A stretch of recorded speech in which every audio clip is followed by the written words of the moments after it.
All right, it's show time. Hello and welcome everyone. Wishing you a very happy International Women's Month. Thank you so much for joining us today. We are overjoyed to have you all with us today. As you all know, we are celebrating the month of March as International Women's Month. And given this year's theme, Embrace Equity, our conversation for the live is focused on the lines of a society that values and accepts individuality, a world in which there is equality across all genders, a community free of prejudice and stereotyping, and a multicultural, forward thinking, progressive, inclusive world. Before I introduce today's guest, let's go over a few points that would help in the housekeeping tips.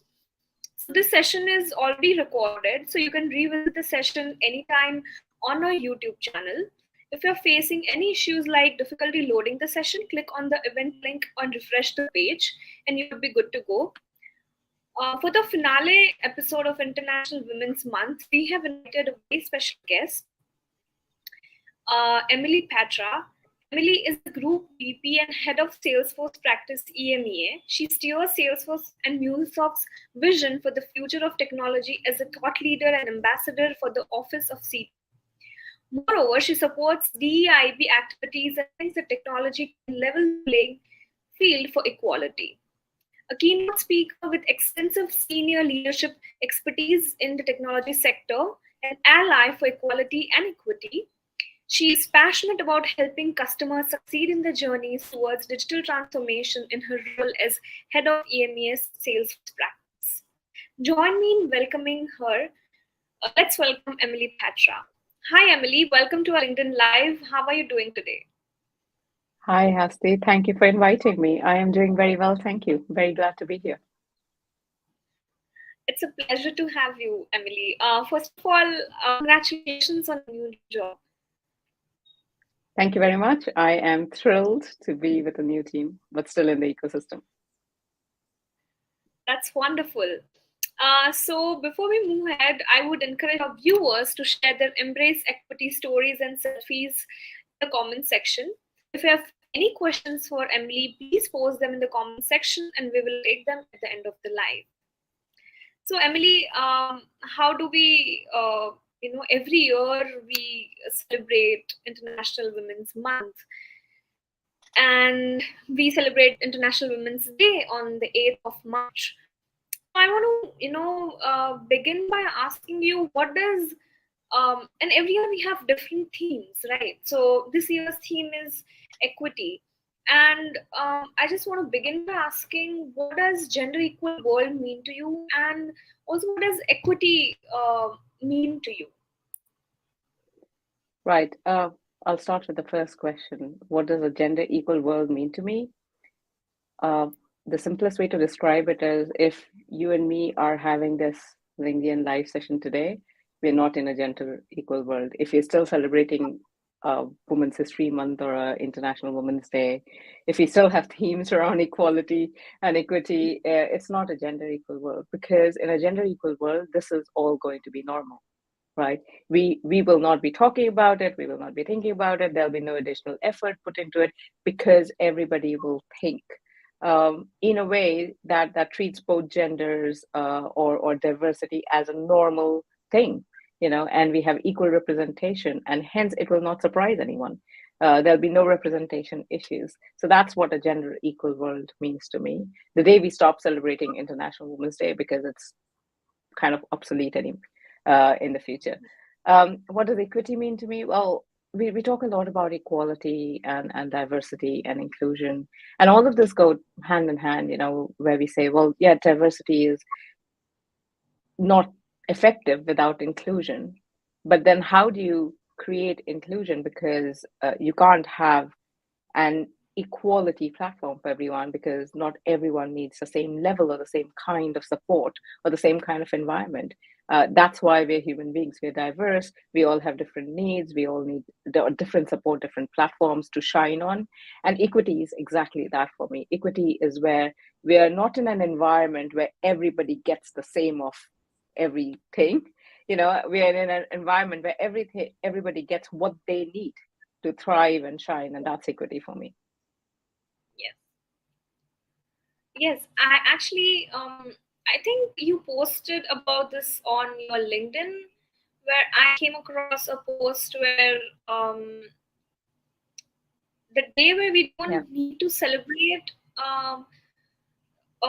Women's Day or Women's Month is actually, you know, I think something on that lines, right?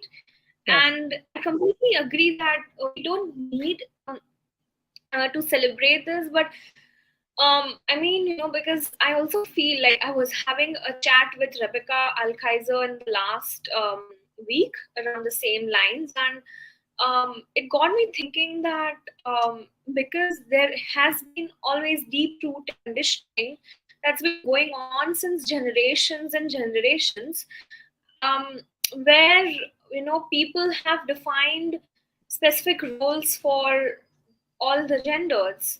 Um, that women is supposed to do this, men is supposed to do this. So it has been predefined. I don't know by whom, but it's been coming on and on for generations, right? So sometimes I feel that exactly, when I saw your post, I feel like, I mean, yes, absolutely. And when I think about my our forefathers' generation, or let's say my grandparents' generation, the opportunities they got and the opportunities we get today, they are very different. And uh, and the in the cultural background from which I belong, um, I don't think that my grandparents had this opportunity. My grandmother especially had an opportunity to even get basic education, and whereas the third generation, that is me, has got this opportunity to pursue whatever she wanted to. So I think somebody must have had to stand their ground and held their foot forward and say that, okay, this needs to stop. We need to start providing equal opportunities to every gender.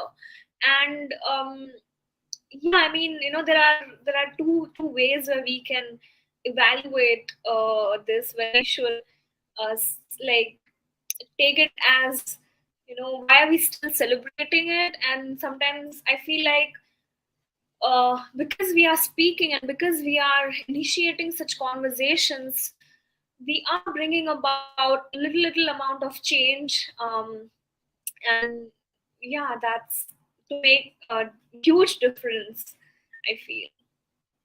yeah, 100%. I mean, obviously, we're not in a gender equal world right now, right? The Yeah. representation, especially in the tech industry, is about 30% women and 70% men. And in the senior, as you know, in the senior leadership, it's even lower. And that's not what a gender equal world is. And hence, we need these events. We need the awareness, to, like you said, we're celebrating it, but actually, it's more about uh, awareness, creating awareness that hey, this problem still exists. Don't forget in your daily run of life. However, like you said, someone has to take a stand. Every person does something every day that makes a change, and but that change is very slow right now, and we want to accelerate it. So my post was Yes. not about we shouldn't celebrate it now. My post was almost of a wish of I hope we get to see that day where we Yes. don't need to celebrate it. Yes. Yeah. Yes, exactly. And I really, it feels like, and I also read this about Women's Day, where just imagine a world where we don't have to fight for our rights, the basic rights. We are free to do whatever we want to do, and everything is equal. Like how magical that and heavenly that world even sounds. So yeah, I actually was very, you can say, static to read that post.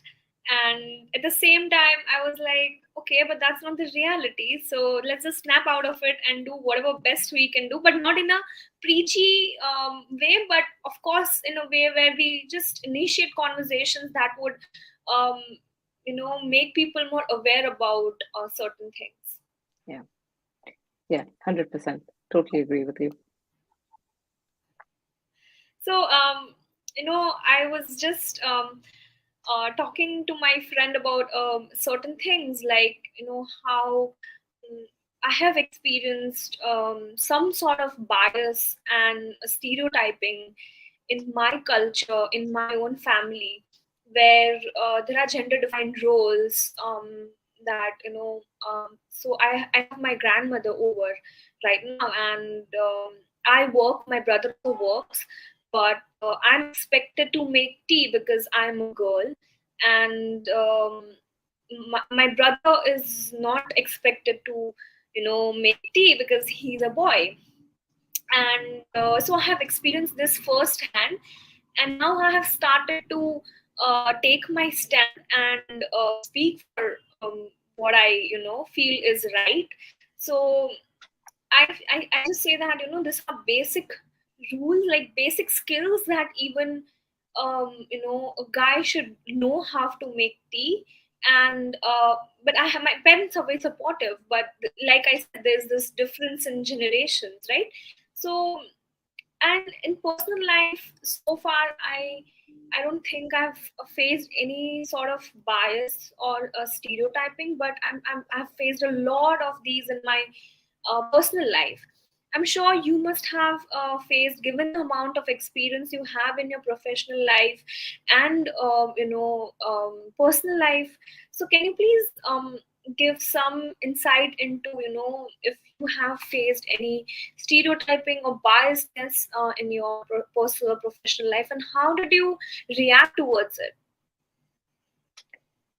Yeah, so bias and stereotyping, unfortunately, I don't think anyone in the world will tell you they haven't faced it, even if it's men or I think everyone faces some sort of bias. And to be honest, there's no one who can say they don't have biases, because we're, as human beings, implicitly wired to make quick decisions based on the data and experiences that we have in the brain. So it causes inherent biases, and it requires an immense amount of self-awareness to actually stop you, or just be self-aware, say, oh, am I being biased because I've seen someone else do this, but I really don't know about this person. So yes, I've faced stereotyping and bias all my career, I would say, and yes, in parts of my personal life as well. um, and the, look, I started my career at a time where microaggression was not even a word. It didn't exist, right? And I've been called, someone once called me exotic in a team dinner, and I didn't know how to react because I was very young. I had just come out of university. It was a very senior person, so I just kept shut and ignored it. That's one way of dealing with it, but that's, I think, how most people deal with it.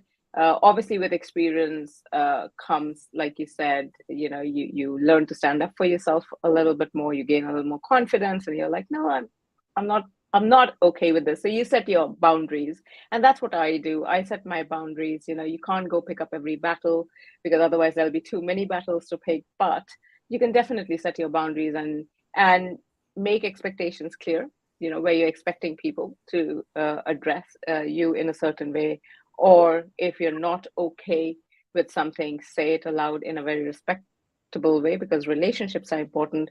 And actually, most of the time, I found that when something annoys you, probably the person in front of you is as unaware that they have said something which is probably not sitting well with you, and it could be because of many reasons. There could be a generational gap. It was acceptable when they grew up. It's not acceptable now. Think of, even with us, think of things that we grew up with and the words that we use, which in today's world we're actually taught not to use, right? In today's world, there's a lot more awareness and a lot more respect.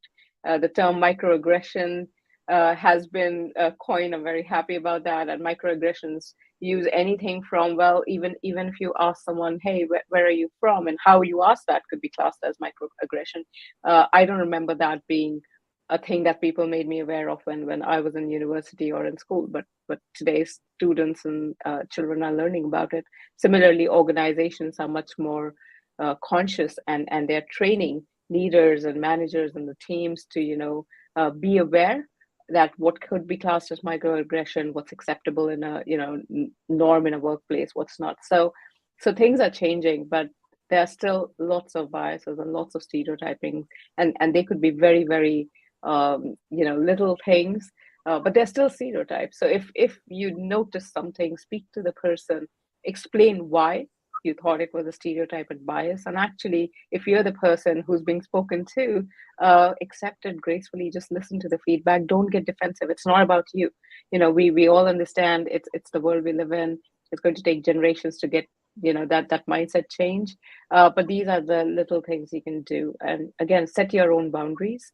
There are people who are okay with a few things. There are people who are not okay with a few things. So really, I find that asking upfront sometimes, if I'm not sure about something, helps. Or if I've said something, or someone said something, just having that one-on-one friendly conversation to say, hey, I was not okay with that. Those are the kind of things that I've learned to do now. And it doesn't have to be a negative reaction, because I always assume positive intent when I speak to people. So if someone's talking to me, I would give the person the benefit of the doubt, but I will clarify if it's bothering me. I'm not just going to sit over the whole topic. So that's how I deal with it, really. Yeah, I think it makes a lot of sense because, like you said, setting boundaries first of all. I also feel like there has so many things that I have had to unlearn and relearn around these lines. So sometimes, like you said, we have to give people a bit of doubt that they might not be aware of certain things that might trigger somebody or that might offend the other person. So I was actually body shamed, and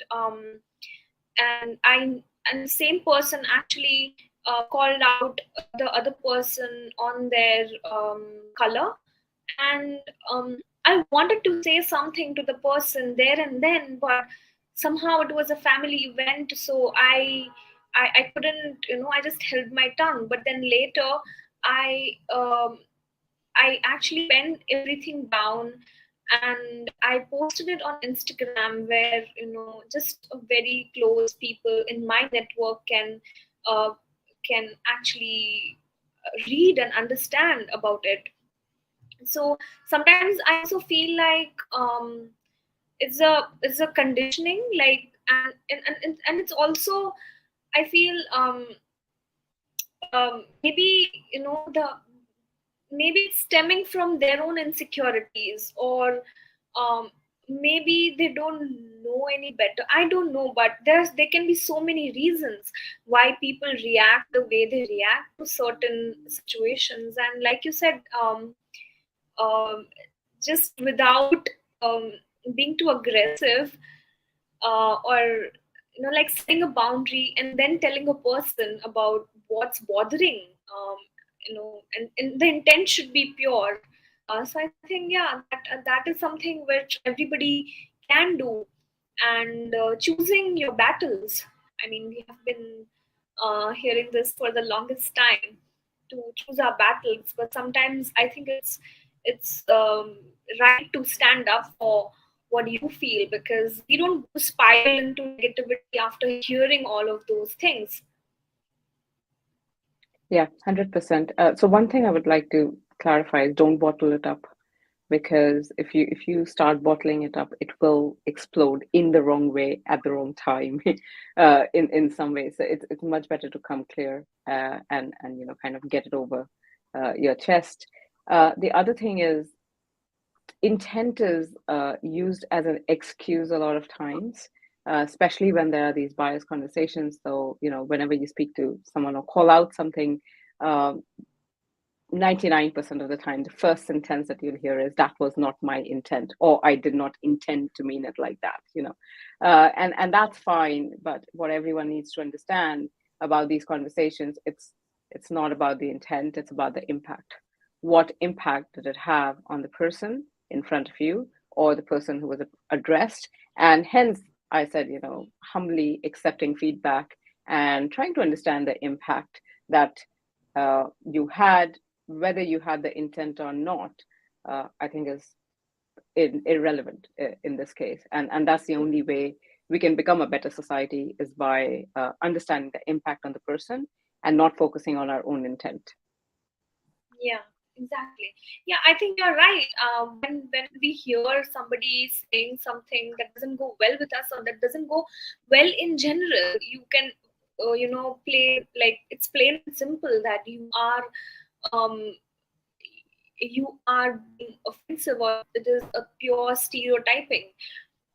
The answer that the person gives is like, I'm sorry, but that was not my intention. I And then also they say that, I'm saying this because it's in your best interest, and I'm saying it for you. Um, and I mean, how do you even argue with, something like that? I mean, because I have your best intention or best interest in my mind, that is why I'm saying this to you. Um, but I don't think that should be the case, right? No, it's like I said, it's not about the intent, it's about the impact it's having on you. So, and I think the conversation should be about impact and not intent. Yes, absolutely. So, you know, like we know that these days we talk a lot about toxic work culture, quiet quitting, a lot of biases. A lot of data shows that the ratio of female and male um, in so many sectors is imbalanced. Um, so I like coming to my next question is, what are some of the steps a company or an organization should take for an equitable workspace? There's so much that organizations can do because, to be honest, uh, organizations have the power to drive this change, to drive a workplace change, but also to drive a mindset change. Because if you look at us, we spend more than half of our days working. Everyone who's been working, you at least 10 to 11 hours, of your mind space is where you work or interacting with colleagues. So it's a very, very important driver for change. And things that a lot of organizations are already doing this, creating awareness is the first thing, right? Then training people to make them self-aware, to create or set, I don't know, frameworks of these are the expected behaviors that we expect to see in an organization. This is acceptable, this is not acceptable. Creating the right channels for these kind of cases or conflicts to be resolved, and creating the right space and the right environment for people to feel empowered to speak up, and also for people to be vulnerable, because sometimes you have to understand that someone who's impacted is not necessarily confident enough to go and say, you know what, I'm not okay with this. It requires a lot of confidence to set your own boundaries. And not a lot of women can still do it. It's sad, but they don't. It's really a learned skill. And even with the most confident woman, sometimes you'll find that they just let a few things pass. And that's probably because there's still that environment sometimes of, if you go with the problem, it's your problem, even though you are the person who's been impacted.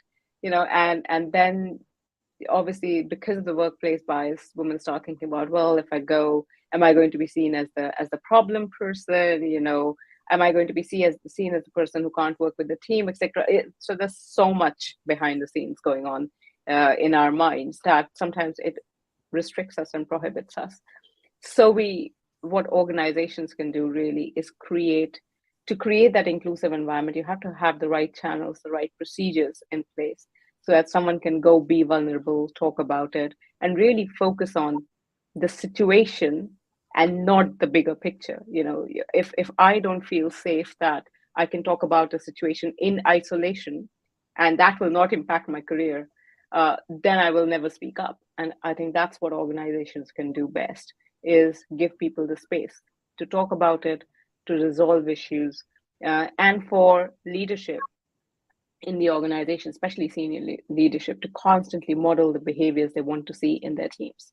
I can't expect my team to do what I don't do, right? I can't preach equality if I don't show enough passion about it, or I don't model behaviors, or I don't know how to say sorry and accept the impact of what I've said.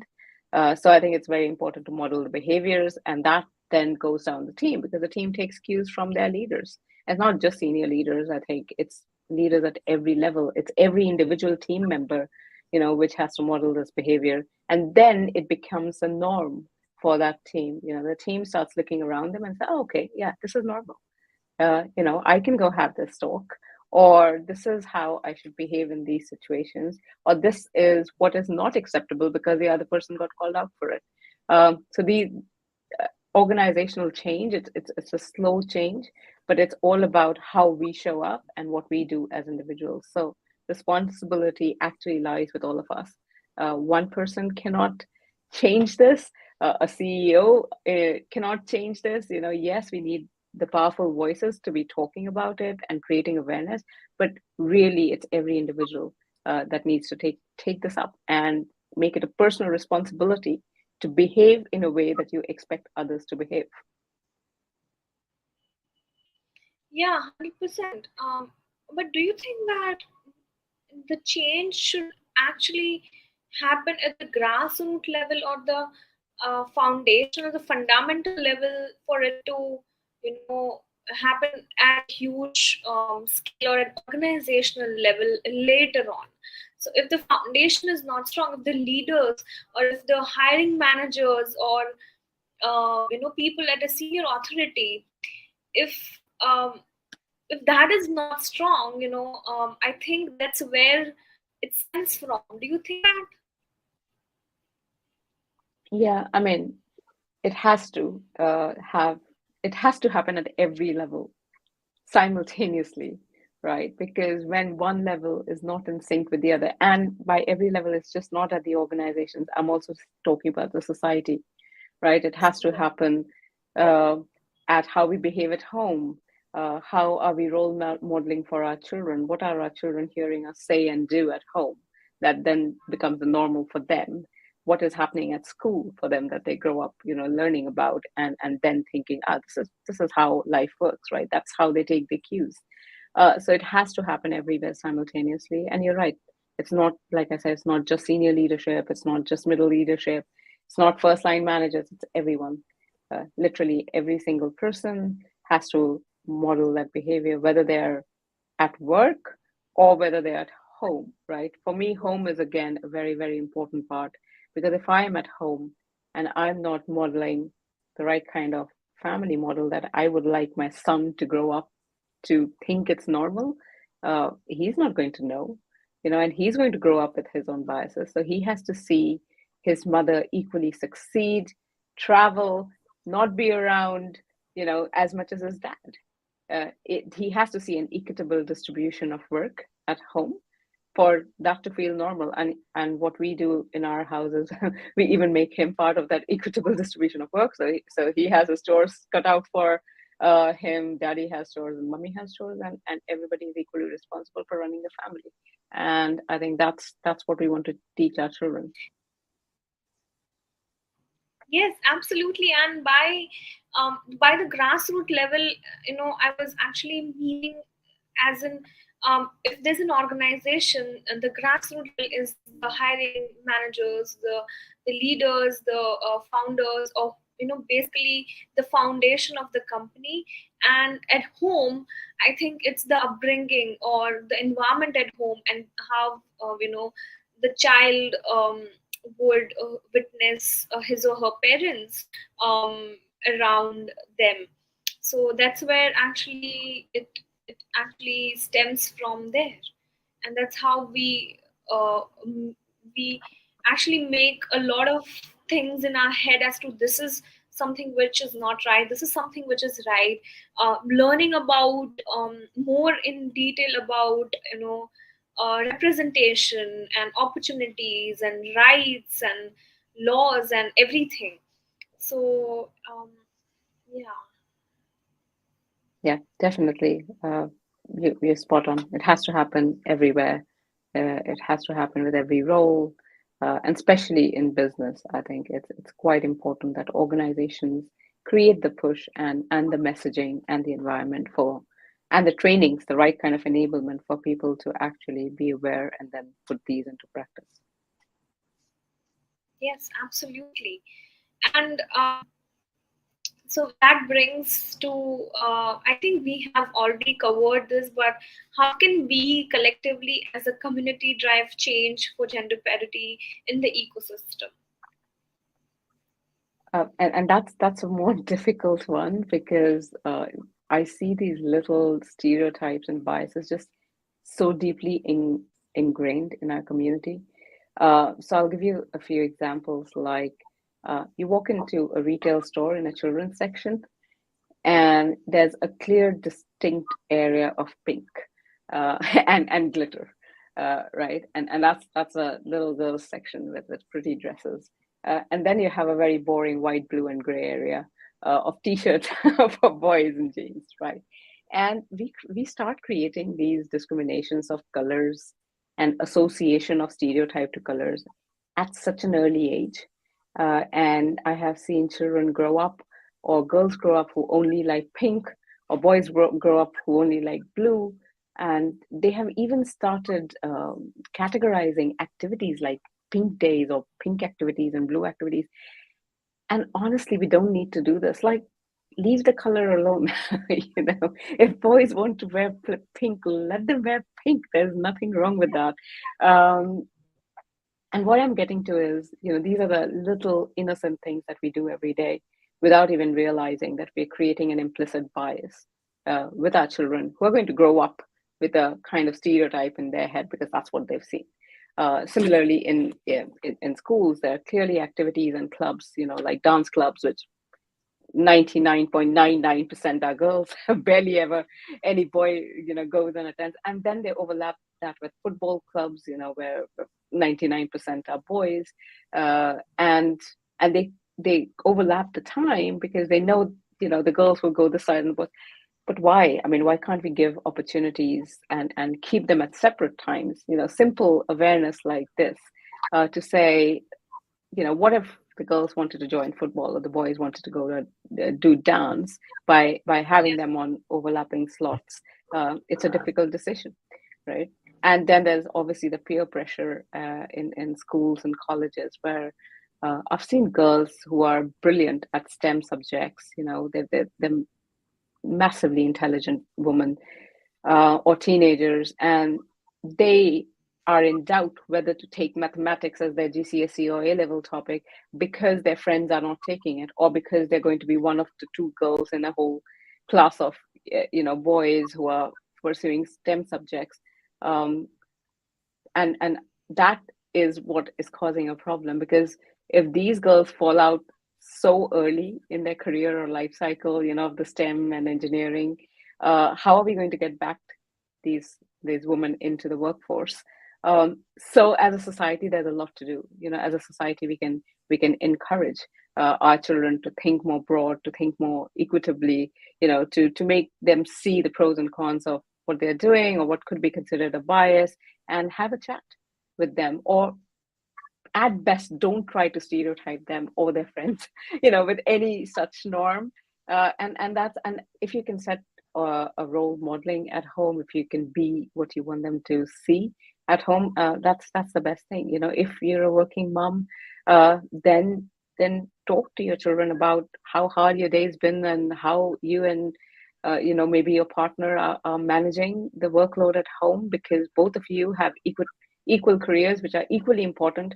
Don't give them the vibe that uh, if something goes wrong, it's always the mother who has to give up the career, and it's always the mother who has to take the day off to look after a sick child. No, it could be either of you, because as I said, you both are parents. You have 50% responsibility of the child. So just little things like that, we take it so naturally, and most mothers do actually. There was a survey which says if there was a sick child who didn't go to school and both parents were working, it was 80% more likely that the mother would be the one to call in off work rather than the daddy. and just being aware of things like this, and what are the examples you're setting at home. And of course, that could be the case because of your job or because of your flexibility, but I think it should be because of flexibility. Who can afford to take off? Should be the question, not it has to be mom and not dad. So those are the kind of things at society level we can change. That just our everyday behaviors, which actually feel pretty natural to a lot of people, but we don't really give it a thought.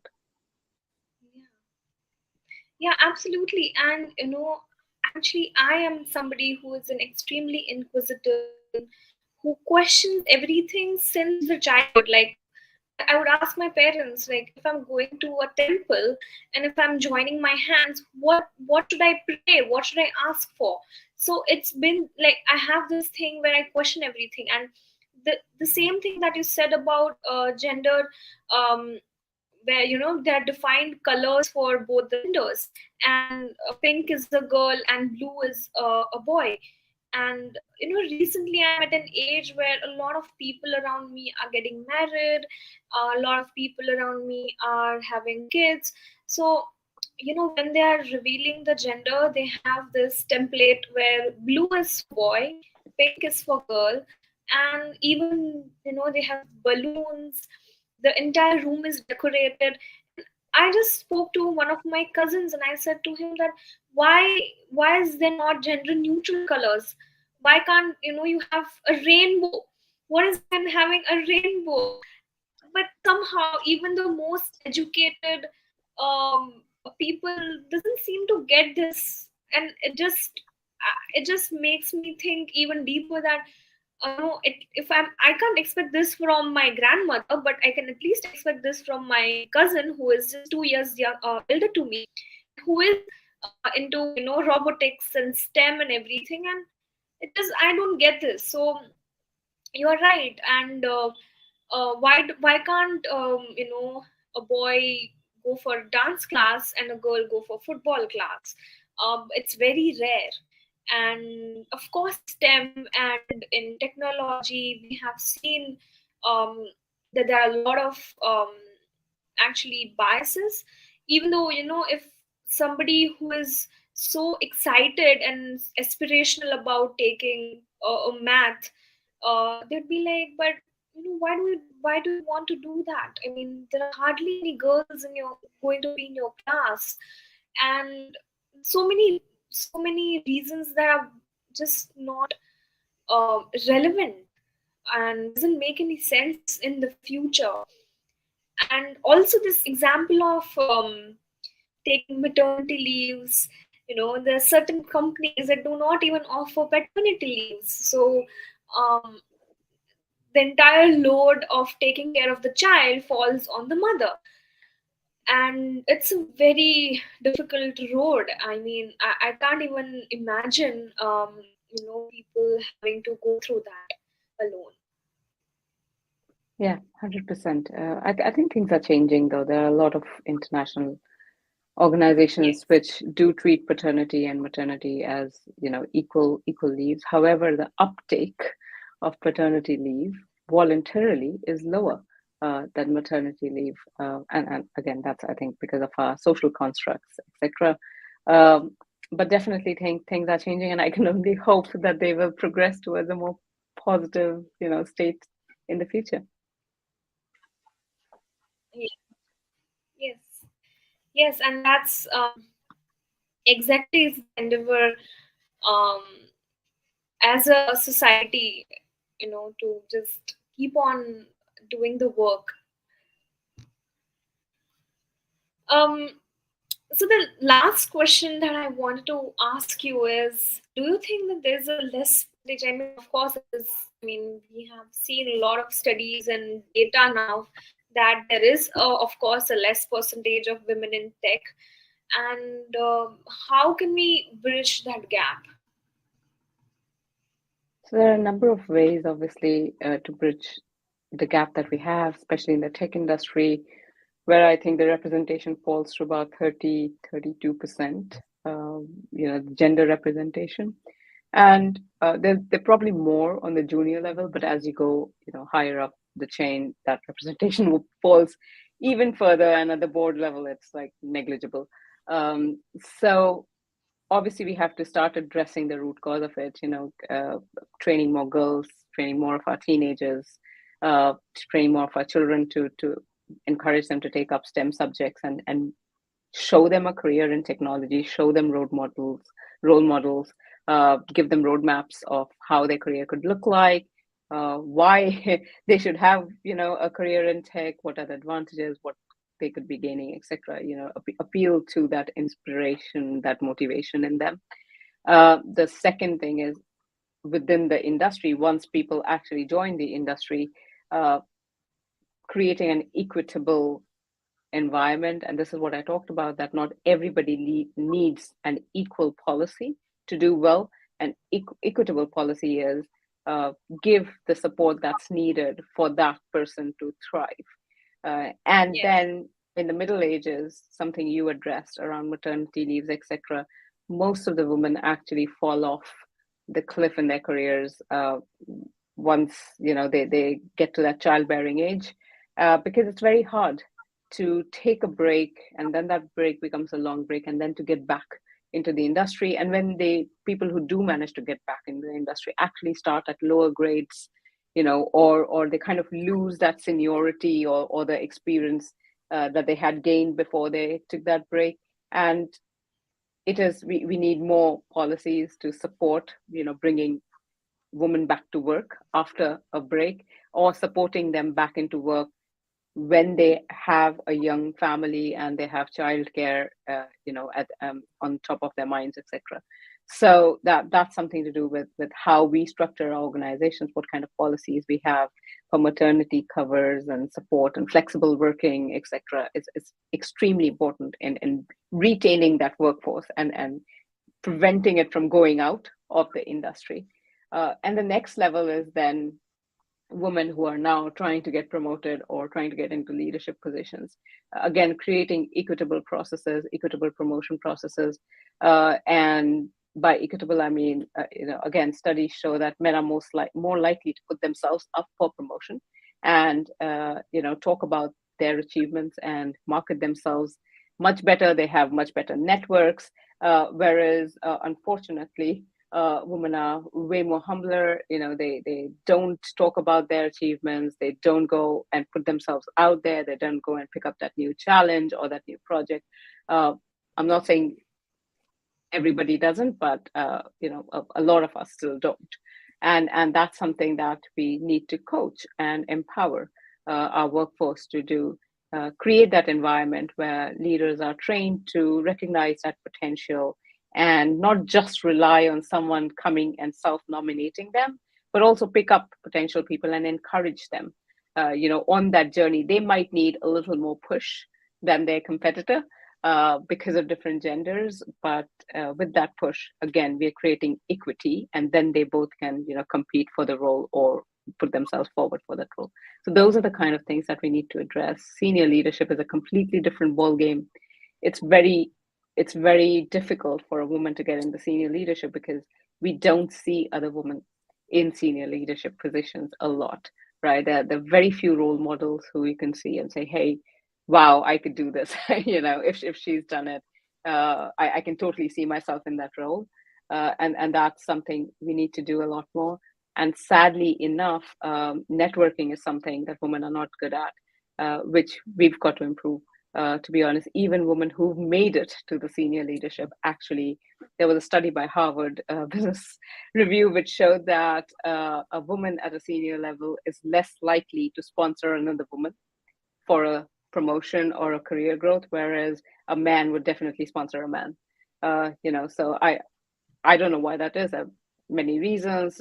Maybe there's so few women, and people who get to that level have struggled so much that they've lost the energy. I don't know, but honestly, we've got to fix this. If for the few women who've made it, they can create the opportunities, they can create the doors for the women who are up and coming, and they can then start that network of support in the industry, which will automatically open more doors and more senior positions for women. So there's so much to do at every different level I don't even know where to get started. I hope we start doing a lot more. Yeah, I 100% agree with you, especially on the lines where I feel that women are more privy to imposter syndrome than men. So we constantly feel that we're not enough, we are not worthy enough of this promotion, or we constantly question ourselves as to is this really us? So, and I was watching this stand-up comedian, and he was saying that I don't understand why women are feeling so why are they having such low self-esteem. Men who who don't know so many things, like not even half as good as women, but they have such high confidence, and that's the confidence that would bring them, or fetch them the promotion. But women, they just have this imposter syndrome, and um, they lack confidence, they are extremely low on self esteem. And I think we really need to work on that. And another thing is, I think at least I'm seeing some changes when we talk about women at the senior leadership positions.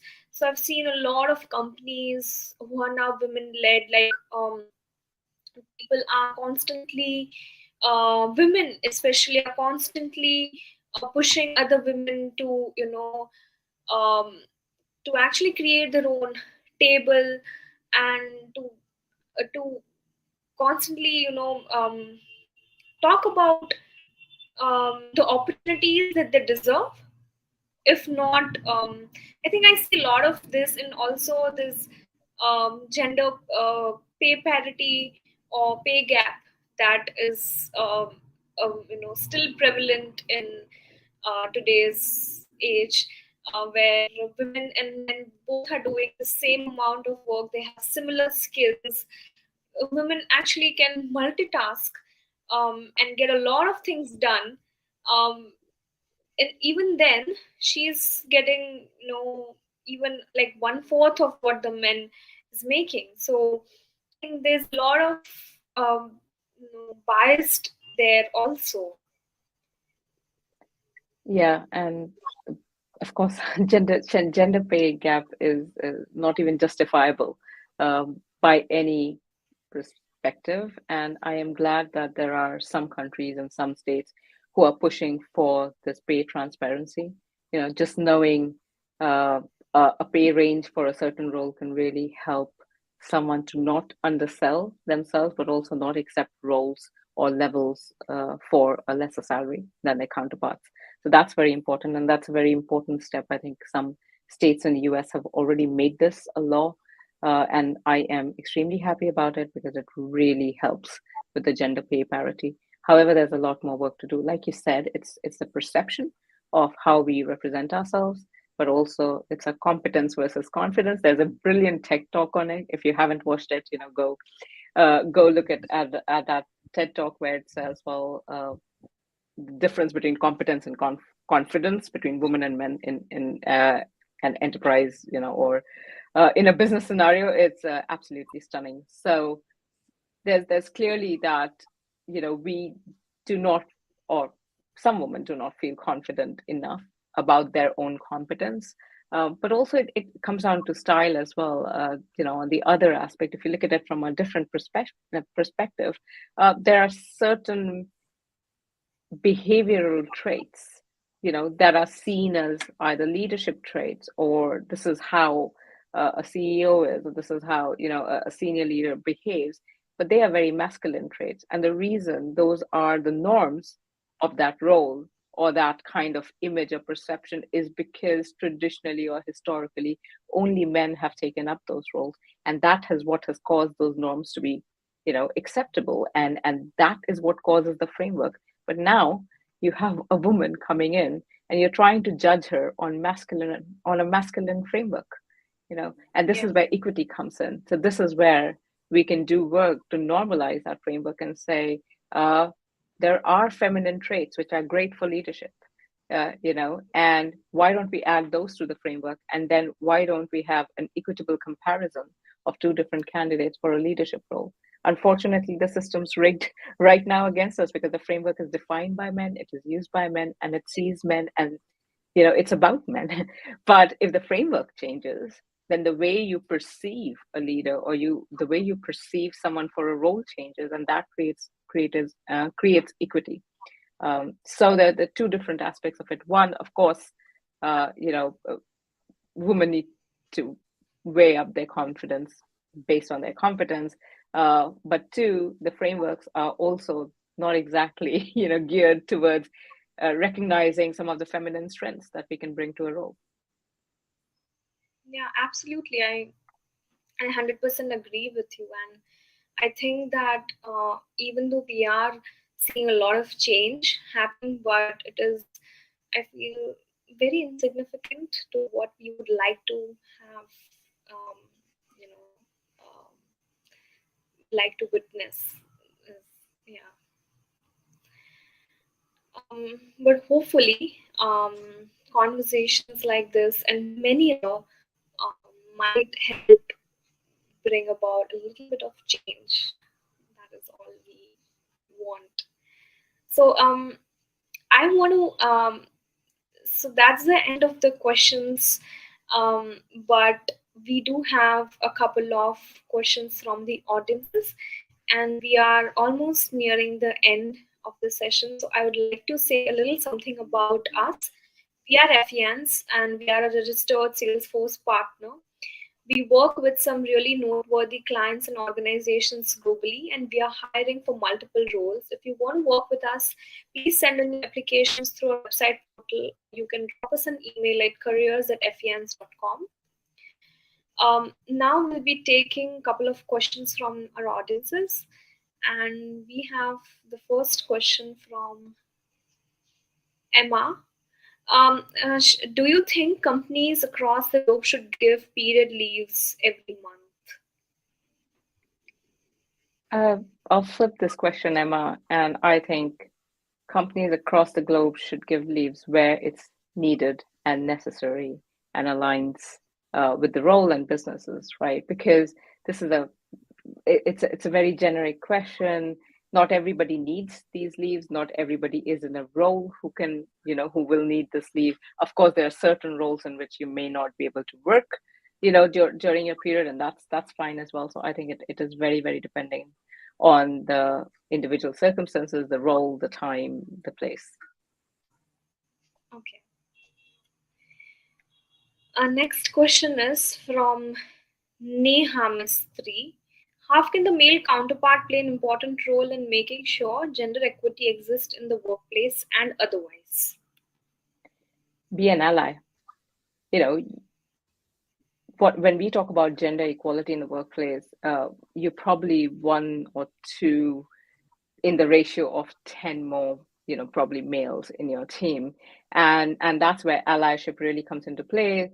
So when we talked about, calling out behaviors and boundaries and not feeling very comfortable doing it because you may not want to stand out, if an ally did it for you, if an ally went and had that conversation, if someone else pointed out that, hey, that was not cool, what you did or what you said, I don't think I may have had the wrong impact, or just be an ally and go and talk to the impacted person and show your support and say, I'm sorry that happened, even though I do not agree with that thought, and you shouldn't think that's how the team thinks. That matters a lot. When people feel supported, when they know their team members have their back, it creates a great environment, for co-working, but it also sets the tone for other people.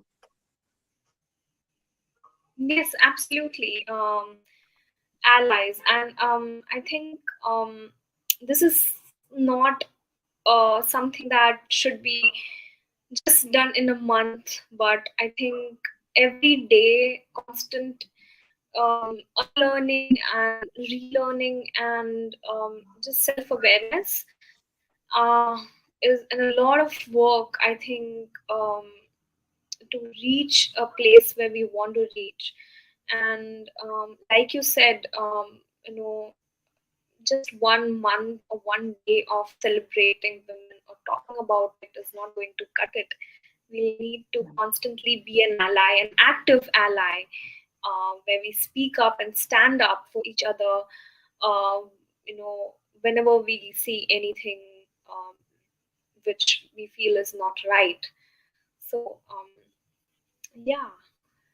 So I think um, that's it for today. Um, we had a wonderful time chatting with you, and thank you for joining us. It was amazing session and an enlightening conversation, um, which was also very honest and straight from the heart. And I'm sure our audiences enjoyed it um, as much as we did. And with that, there's a wrap for this year's Women's Month special live. We will be back with Salesforce related sessions soon. And to know more about our upcoming events, do not forget to like, share, and subscribe to our YouTube channel. If you have any suggestions on what kind of topics you would like us to cover moving forward, please let us know in the comment section, and we will get those topic covered for you. You can follow Emily on LinkedIn and Twitter for all the amazing information related to Salesforce and more. We look forward to seeing you soon. Till then, stay tuned and have a wonderful week ahead. And Emily, thank you so much for taking time out and speaking to us. It was a pleasure and an absolute delight to have you. Thank you very much for having me. Have a good day. You too. Thank you so much. Bye. Bye.